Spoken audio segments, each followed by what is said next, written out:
Yamato Scrub Natural Area in Boca Raton preserves and protects a scrub habitat, which has some of the typical scrub features, including saw palmettos and cactuses, but also a restored marshland area.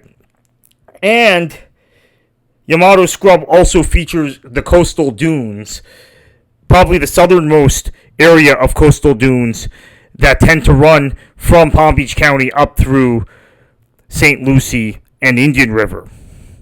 Here are some saw palmettos. And because of those dunes, the elevation of this natural area is actually much higher than you would think. It's about 20 to 30 feet above sea level, depending on the point you're at, compared to most of the areas east of Florida's Turnpike, which this is, in South Florida, Southeast Florida, which tend to be below 10 feet over sea level. Here's some of the restored wetland area.